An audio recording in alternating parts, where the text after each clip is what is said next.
आणि लहान मुलांवरती तर नाहीच नाही. काही विषयच येत नाही या गोष्टींचा. त्यांचं राजकारण काय चालू आहे ते पहिलं बघा तुम्ही. हे या सगळ्या गोष्टी मी तुम्हाला आत्ताच सांगतोय. मी माझ्या पत्रामध्ये पण दिलं होतं, आम्ही हिंदू आहोत, हिंदी नव्हे.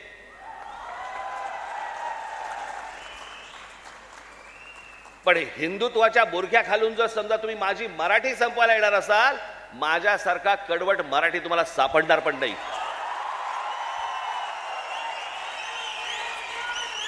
हिम्मत असेल तर हात लावून दाखवा तुम्ही.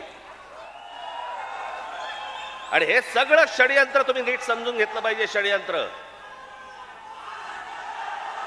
मुंबईला जर हात लावायचा असेल तर या ठिकाणच्या सगळ्या मीरा भाईंदर पासून तिथे पालघर पर्यंतच्या सगळ्या जेवढ्या मतदारसंघ आहेत, हे मतदारसंघ ह्यांना अमराठी लोकांचे करायचे आहेत.